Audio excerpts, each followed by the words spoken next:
And hey there, everybody. Doing another quick statue review. This time I'm sending it to Chris, the Batman statue collector. And this is the Tweeterhead.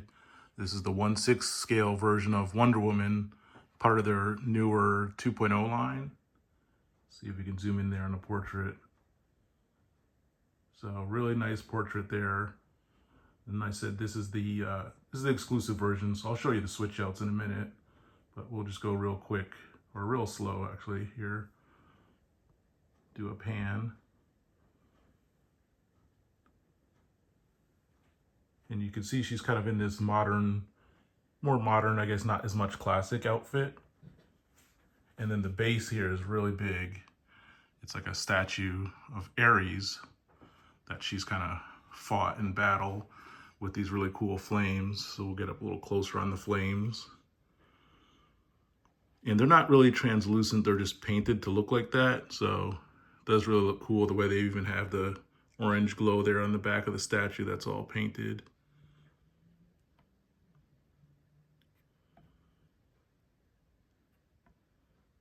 So now we're going around to the back of the base. And you can see the shine on these flames is really neat.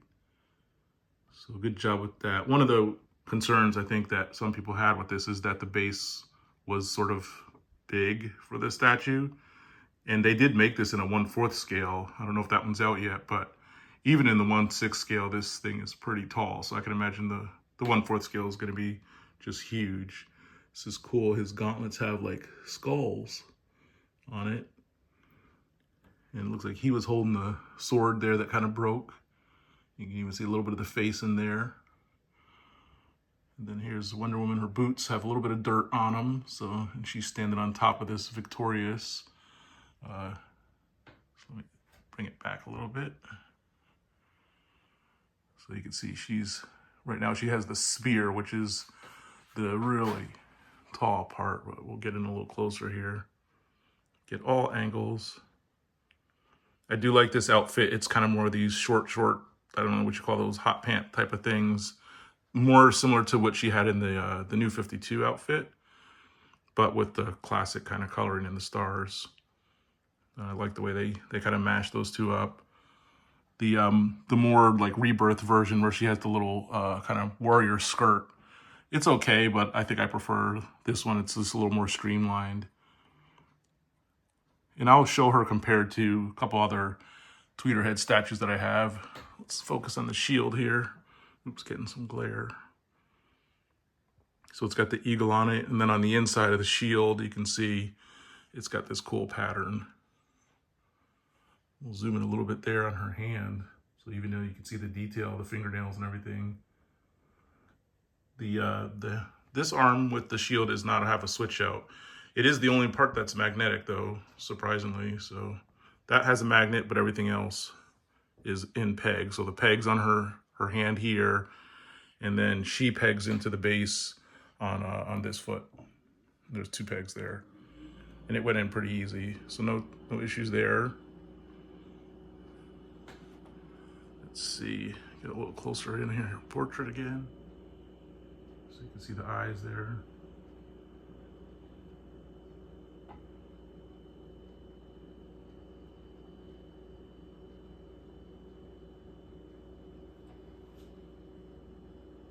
The hair is really well done. It's pretty much just black, a little bit of maybe some gray shading, but not too much. Might still be a little dust because I just got it in here. Or some foam, not really dust. And there you go, the gold trim on the bodice. And then you can even see like the line of the pants and the stars, that's all raised, and then they painted it. So really good paint job. And then the lasso. All right, so let me bring it back here. It's kind of dark unless I'm really on there, just because of the lighting in my kitchen here. But let me go ahead and swap out the arm. So we'll go to the exclusive is the axe arm, so we'll show you that next. All right, so hold on. Okay, and we're back. This is the axe, so we'll give you a 360 of that. Again, this just goes in by peg. This is a good option. It's not real metal, but it does feel, has a little bit more weight to it, and it matches really good with the rest of her outfit. So we'll pull back with that. And now we'll go to the last swatch out, sorry. It's her sword. All right, here she is with the sword. I like this option too. They're all really good.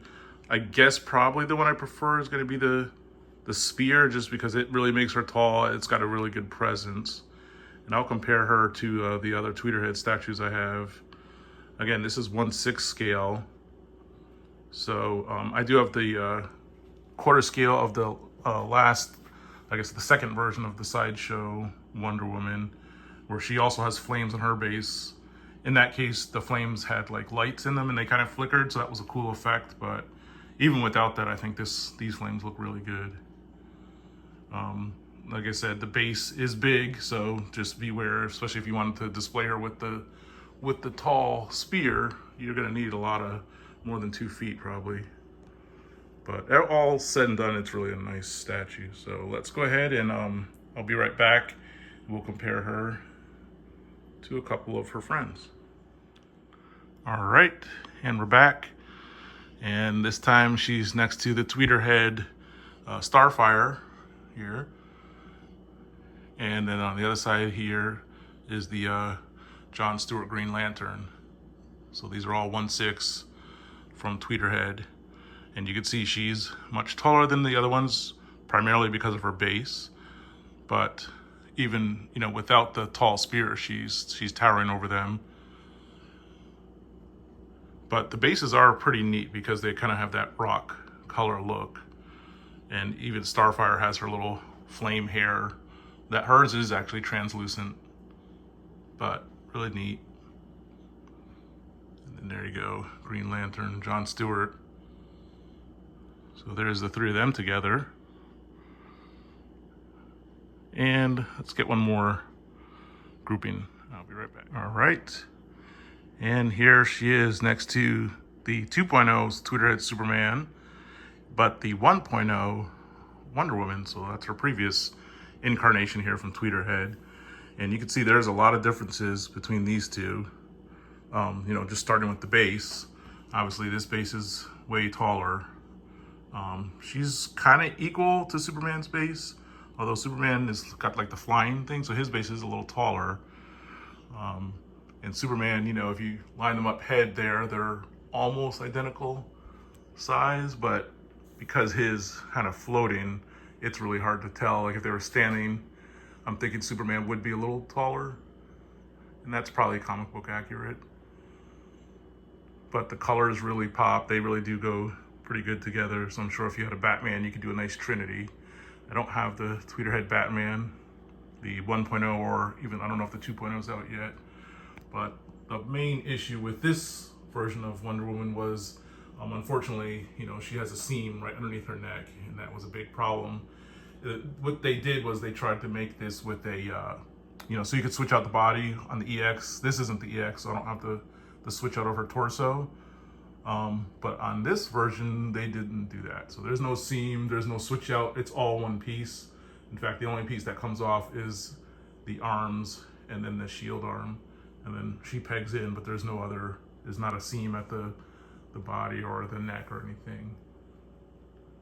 So do another comparison here of these two portraits. I mean, they're really both nice portraits. I like them both for what they are. So if you have them both, that's great. I think they can pair together. Again, this is more their classic outfit for Wonder Woman. I feel like this one maybe slightly has a little bit more like makeup look to it with the earrings and everything. And again, that's the classic version, whereas this one is more, you know, she's kind of more battle ready, a little more stern. But Wonder Woman was one of my favorite characters, so I definitely decided to get this one, and I'm glad to have it in the collection. So there you go. There is my review. Hopefully it wasn't too long for Chris, the Batman statue collector. Everybody out there, have a happy holidays, Merry New Year, and thanks for watching.